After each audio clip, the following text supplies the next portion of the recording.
Bismillahirrahmanirrahim. Memperingatkan kaum muslimin dari keburukan. Inilah yang dikeluhkan oleh para ahli hadis tatkala memperingatkan dalam ilmu jarh wa ta'dil. Si rawi ini kadzab, perawi ini dajjal, perawi ini pendusta, perawi ini hafalannya lemah, perawi ini rusak hafalannya di akhir hayatnya, perawi ini suka melakukan tadlis, penipuan, perawi ini begini. Ini tidak mengapa, demi untuk kesahihan suatu hadis. Oh, kalau enggak boleh ghibah, hadis dhaif, hadis palsu tidak bisa dibedakan dengan hadis yang sahih. Maka mereka menyebutkan aib-aib para perawi dan memang sengaja disebutin dalam rangka untuk menjaga keutuhan kesahihan hadis Nabi sallallahu alaihi wasallam.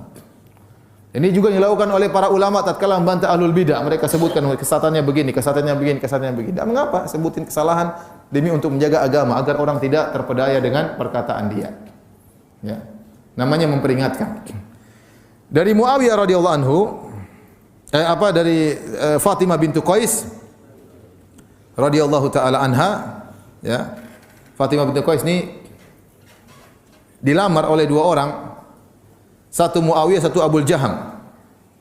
Maka dia berkata, "Ya Rasulullah, ya, bagaimana dengan dua calon ini?" Dia tanya kepada Nabi.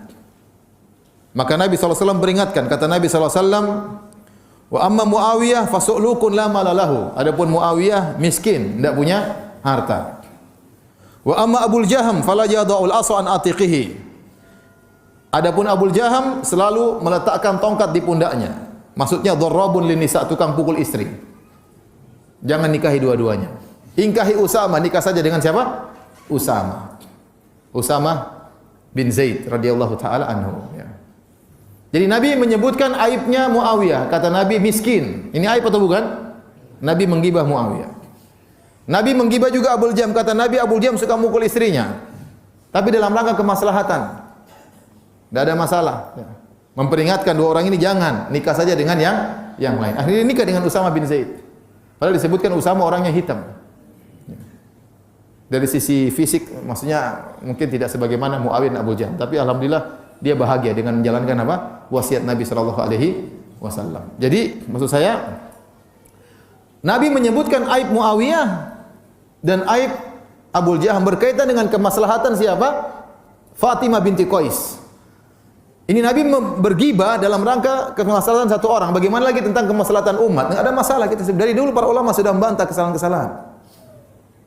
Ibnu Taimiyah dalam bukunya membantah berbagai macam kelompok, berbagai macam orang dia bantah.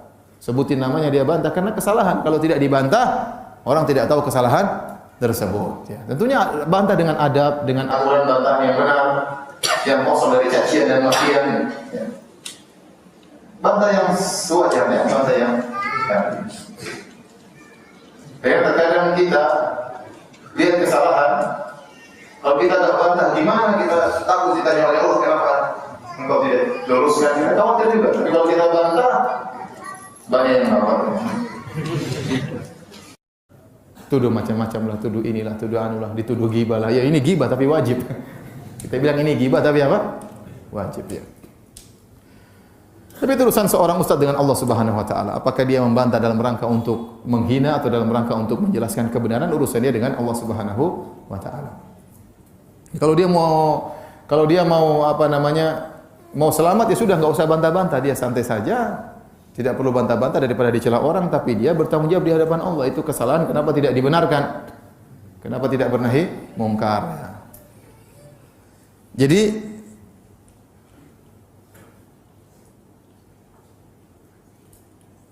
Yahya bin Sa'id berkata kepada Malik dan Ats-Tsauri dan Al-Laits bin Sa'ad dan juga Al-Auza'i tentang seorang yang tertuduh berdusta dalam hadis atau seorang perawi yang tidak hafal.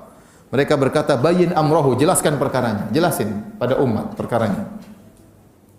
Ada orang bertanya kepada Imam Ahmad, "Aku merasa berat untuk berkata si fulan demikian, si fulan demikian." Dia takut menjelaskan kesalahan seorang. Kata Imam Ahmad, "Idza sakatta anta wa sakattu ana, famata ya'riful jahilu sahih minas saqim." Kalau kau diam, saya juga diam, terus bagaimana orang bodoh tahu itu kesalahan? Kalau semuanya diam, terus bagaimana?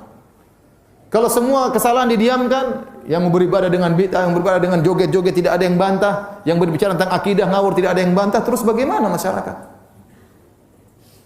Jelaskan dengan adab. Anda dicela masyarakat biarin aja, itu urusan, tidak ada masalah. Ya. Urusan Anda dengan Allah Subhanahu wa taala. Tugas Anda menjelaskan apa? Kebenaran. Yang kesalahan harus diingatkan. Kalau Anda tidak jelaskan, orang-orang tukang pencela tersebut bagaimana mereka tahu bahwasanya orang ini salah?